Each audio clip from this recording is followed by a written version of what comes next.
Hello and welcome to BierTier, the German engineer. Explains oxygen not included. Today I have 3 builds for you and we're gonna start the show off with our COOL SLUSH GEYSER, feeding of course a full-blown Rodriguez, and we're going to produce a very cold oxygen.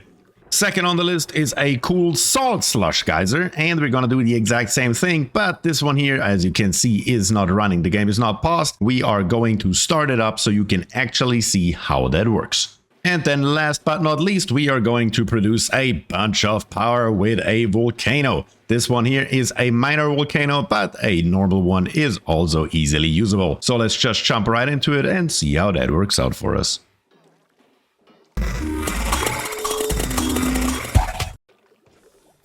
And here we are with our first build, which is the COOL SLUSH GEYSER. So let's turn the overlay back on and let's take a look what we have here. First of all, let's pause it and let's take a look in the power overlay. Power overlay is pretty simple. It doesn't look like it on the first glance, but you will see very quickly how simple it is. You already know the setup from my last video, the SPOM video, but in case you have missed it, we're gonna go over it really quickly. We have a large power transformer over here on the left, which is powering all those gas pumps here on the bottom, as well as this one here on the top, and even our pump here on the left. Potential load 1920 watts out of maximum 2000, so we are well within our margin.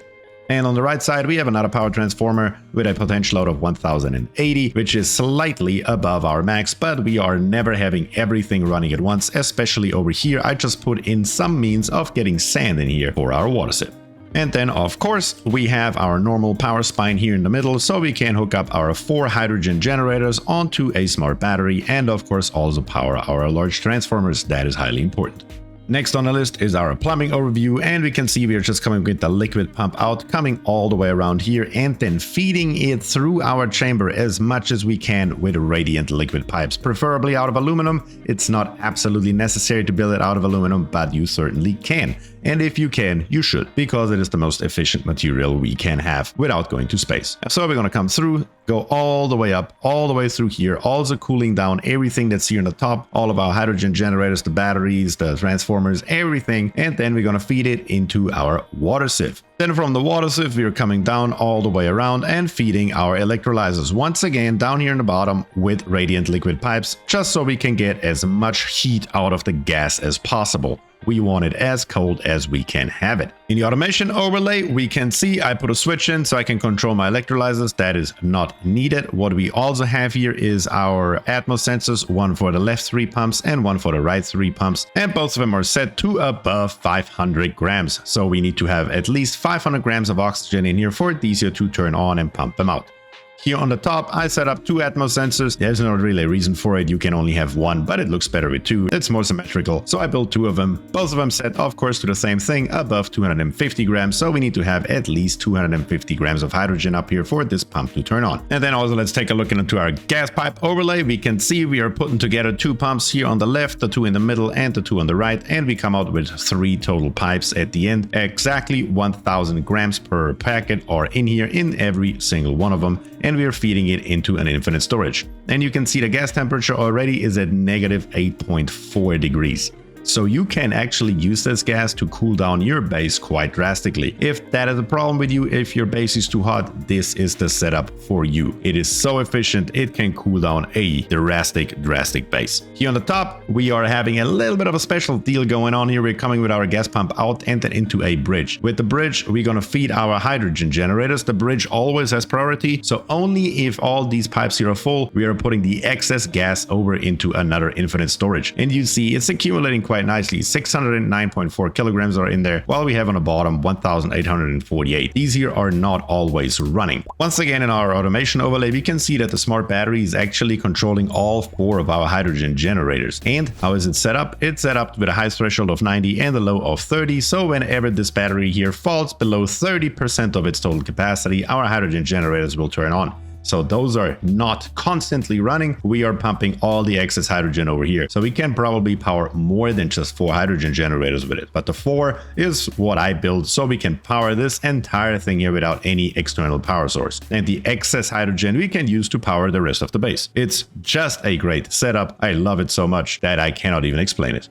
So let's watch it in action. And we can see that the gas coming out here is at 10 degrees. and this one here is at negative 7.5 accumulated in the infinite storage. That is the important part. We are cooling it down drastically. You can see that the liquid pump is built relatively high, and the reason for that is that you could in theory come down here and build something like radiant gas pipes and dump even more heat into here. For example, if you have something like a hydrogen vent, you can just take the hydrogen through here and cool it down. You have seen the hydrogen vent in one of my other explainer videos. If that is still too hot for you, which it probably is, and you have a cool slush geyser available, that may be an easy way to cool that down, because this here is just going to work even if it's not at negative 10 degrees. It's probably even going to work better if it's not at negative 10 degrees, because you don't have to worry about the extremely cold gas. But that is just an idea. That is absolutely not necessary. You can just build this entire thing here a lot smaller or a lot bigger, however you want. Build your pump all the way on the bottom, whatever fits your personal needs. So I would say let's move on to the next one and see how we actually turn a system like this here on, because I have gotten a lot of questions in my SPOM video. Hey BierTier, how is that actually turned on? So let's take a look at that. And here we are, and we can see we have a cool salt slush geyser right here, and it's outputting brine 6.6 kilograms a second, and that is also at negative 10 degrees, just like our cool slush geyser on the other side. So what's the difference? Well, we need a desalinator instead of a water sieve. That is basically the only difference. You need to start the system and dump some heat into this area right here. And how you do this is, in our overlay, we can see I'm just dumping water in. We need a little bit of water in here so we can get the system started. And that is basically all we need. We can unhook it as it is right now. And then we need to get the entire system started with energy. Currently, we don't have any energy, so that is of course problematic. We need to dump in a little bit outside energy. You can do it with a hamster wheel or two. I just use a def generator, of course, but it's pretty easy and straightforward. So let's take a look. We're just gonna take the power wire that goes to our electrolyzers, and then we come over here and we hook it up. And our electrolyzers start to work, and we can see that we are now dumping a bunch of hydrogen and also oxygen in here. And we're just gonna do this up until the point when the electrolyzers stop. They will stop by themselves as soon as maximum gas pressure is reached. And that is exactly what we want. And now a little bit of time has passed, and we can see that our electrolyzers are not doing anything anymore because they have reached their max gas pressure. So let's take a look in here. We have a bunch of oxygen in here, of course, but we also have a little bit of hydrogen, and especially this top pump here is not happy because it has oxygen and it has hydrogen. So let's take a look what we can do about that. When we take a look into our F7 overlay, I built this right here. What we can do is, and there is no sandbox, no def mode, no nothing required. All you need is the snipping mod. And with the snipping mod, all you have to do is snip this side and snip this side. Once all of this here is snipped, there's only one way to go, and that is towards the infinite storage. And right here, I just plopped a high pressure gas vent. It doesn't necessarily have to be high pressure, it does not matter, as long as it is enough so we can actually prime our system here. And now to start the rest of the system up, we need another power source to power up our second wire. Our second wire is controlling all of these gas pumps here, and especially the one on the top. So we need to take a look where we can get that much power from. We don't need it for very long, but we definitely need it. So let's hook it up. And here we have it. Our gas pumps on the bottom and on the top are starting to work. And here on the bottom, I also built some high pressure gas vents just to be safe. Let's take a look into our overlay, what we are actually pumping out here. It's thankfully all oxygen here on the bottom. That is very good, but we just need to make sure that this does not become a problem. And here on the top, we just need to let it run until this entire thing here is hydrogen. That is how long it has to run, if you like it or not. So let's do exactly that.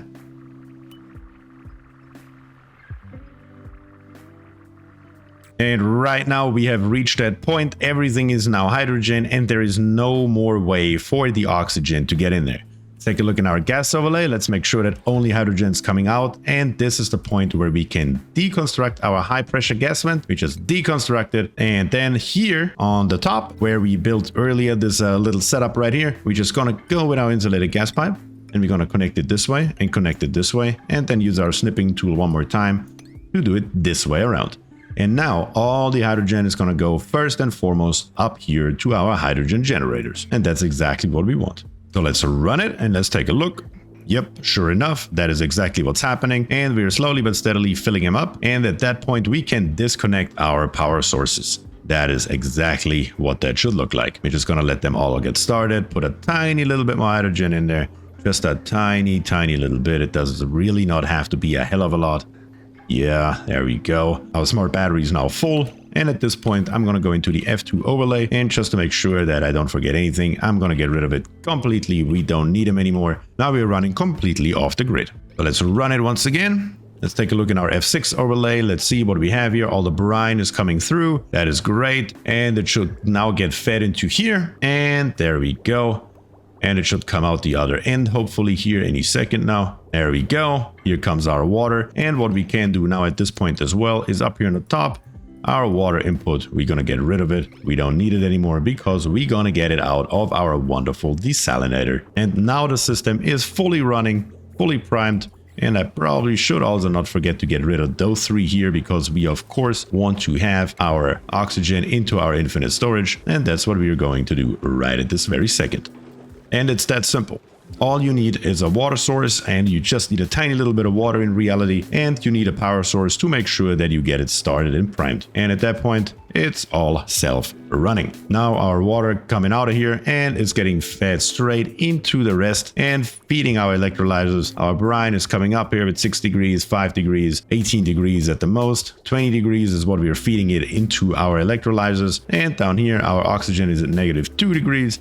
And our hydrogen is at 17 degrees. Let's make sure that that is actually a correct number. Yeah, actually, we're coming out at -7.5. And here on the top, we're coming out at 7.8 degrees. It will take a little bit, but it will normalize in here eventually. Not a big deal.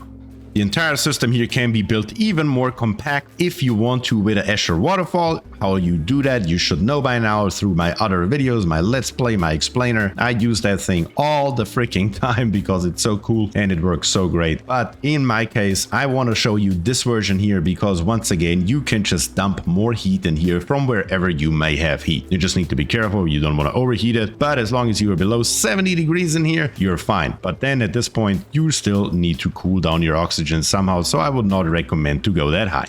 A little bit of heat is certainly not a problem. So let's move on to our last build. And here we have our most advanced build yet, which is a minor volcano tamer, but it also works perfectly fine with a normal volcano. It does not matter which one you've got. It should work on both just perfectly fine. And what does it do? It produces a ton of power, 4 steam turbines running at almost max capacity at all times. And here on the bottom, we are getting out igneous rock at a nice 30 degrees Celsius, even a tiny little bit below that, as a matter of fact. Isn't that great?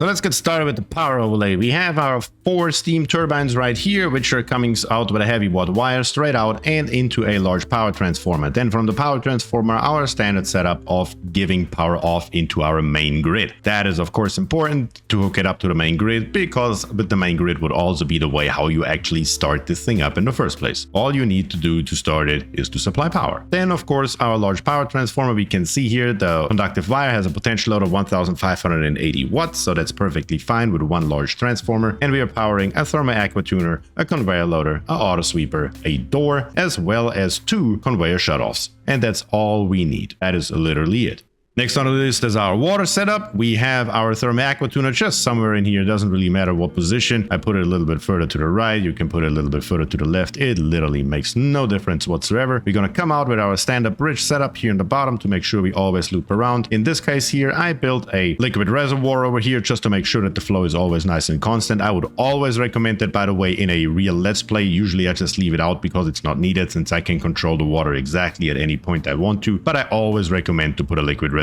in there just to be safe. Then we're coming out of the liquid reservoir and we're going to run it through our 4 steam turbines as well as our large transformer to make sure that we actually cool this here down properly. Then we come down here, and then over here on the left, we're going to snake through with radiant liquid pipes. And the radiant liquid pipes are going through metal tiles. And what's beneath the metal tiles, I will show you here in a second. Those metal tiles here are built out of aluminum. You should have the highest possible conductivity that you can have. In this case, aluminum is the best we've got. You can also use cobalt, for example, or copper, or really anything else. The temperature should never go above like 40 degrees. And then we're just gonna loop it back to our thermal aqua tuner. It's that simple. Our steam turbines, we're just gonna come out and we're gonna dump the water somewhere over here on the left side. It's fine. It, again, doesn't really matter where you dump it. It's just the closest place where I could find a place to actually dump it, which is right here.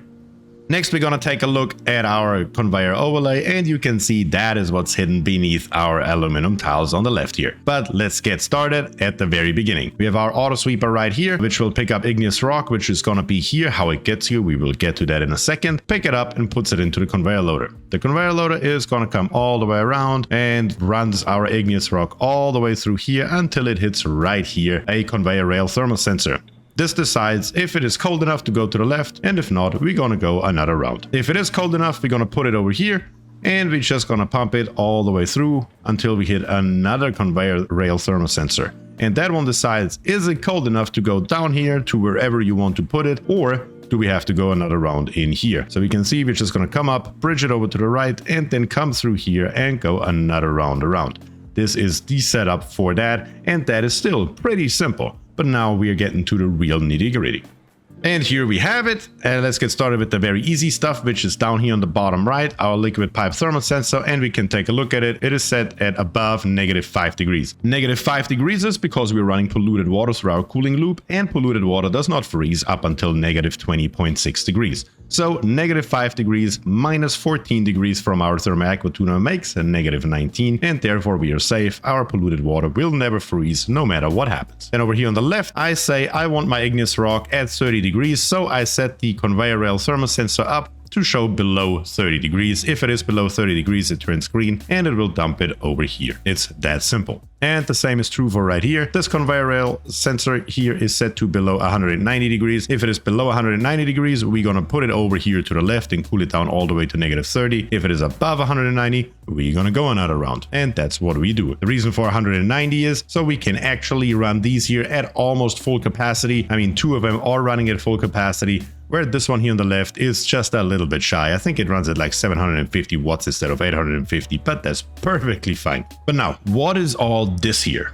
So we have here on the bottom a thermal sensor, and the thermal sensor is set to below 175 degrees. This here is called a memory toggler. And when we take a look here, it contains an internal memory and will output whatever signal is stored in that memory. Signals sent to the inputs only affect the memory and do not pass through to the output. So if our temperature in this chamber right here, or better to say in this tile right here, goes below 175 degrees Celsius, we're sending a green signal into our set port. And the set port is then set to green.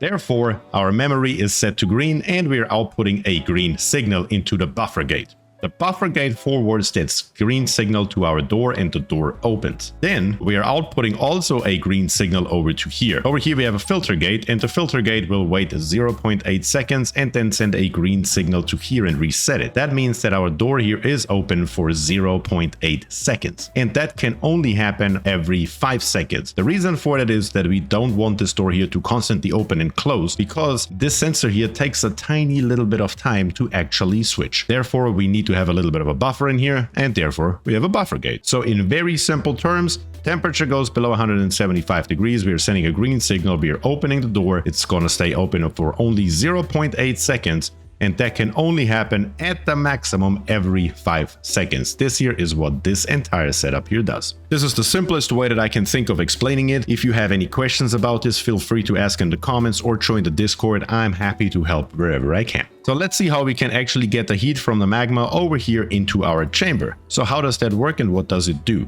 So as soon as our thermal sensor here activates and our door opens for 0.8 seconds, the magma is going to flow into those 2 mesh tiles here and fall down here, still in a liquid state, but not for very long. And the reason for it is behind this conveyor shutoff here. If I click it often enough, I should be able to find it. Yeah, there it is a temp shift plate, and this temp shift plate is made out of diamond, and that is highly important. The temp shift plate has a radius of 1 tile around it, so basically this area here where my mouse is going around, and this includes this tile right here. So I have magma in here with a temperature of about 1711 degrees. We are taking 300 degrees out and dump it into here, and at this point this will solidify. Problem is, it's a mesh tile, and they cannot solidify inside of a mesh tile. So it tries to go to the next open space. It tries to go to the right, and it can't because there is something. So the next best place is down here, and it just falls down here to the floor. And it will have about 1400 degrees Celsius at this point. Then our auto sweeper picks it up, puts it into our conveyor loader, and sends it around.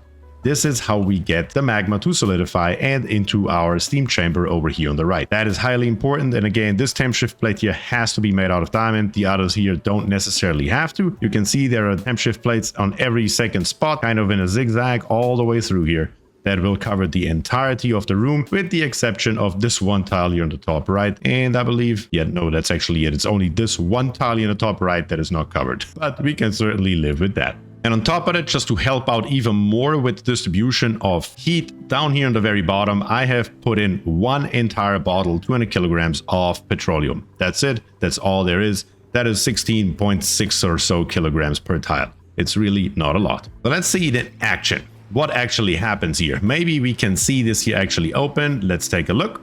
And now a green signal is being sent. The door opens. Our magma comes in here. It solidifies. It gets dumped right there. Our auto sweeper picks it up, puts it into the conveyor loader, and the conveyor loader sends it around in our carousel, heating the entire system back up, and we are back up to 190 degrees. And now it will slowly but steadily drop back down all the way to 175, and then we're gonna put in a tiny little bit more magma. And this is the entire system. We are gonna do this over and over and over again. Over here, our volcano is about to erupt. So let's wait 1.5 cycles and see what that actually looks like. And here we have it. Our volcano is now erupting, and let's take a look what it actually does. It erupts at 132.5 kilograms per second at 1269.9 degrees Celsius, and it erupts for 73 seconds every 9,391 seconds. What does that mean? That doesn't sound like a lot, does it? But 73 seconds, a 132.5 kilograms comes out to be almost 10 tons. So it's certainly a hell of a lot. And just so you can see that as well, I filled up this area here with oxygen. Preferably you have a vacuum in here if at all possible. If not, you may want to build 2 insulated tiles, because when we take a look, this here gets so hot at 1600 degrees that even our insulated tiles made out of igneous rock will take on a lot of heat relatively quickly. So either you build a second row or you have a vacuum in here. Either way, the choice is yours. And here at the end, I want to make sure that I give proper credit. I found this design here actually on Reddit, and I was so fascinated by it that I had to show it off to the masses. It is built by a user named Sis515, and I will put the link to the original post down below in the description. So I hope you enjoyed those 3 designs and maybe even learned a thing or two. But all I have left to say, thank you very much for watching. If you enjoyed the content, please subscribe to the channel, leave a like on the video, and of course comment down below. Let me know your thoughts. I'm sure I have messed up something somewhere. I always do. Let me know. I'm always happy to hear from you. And with that I say thank you and peace.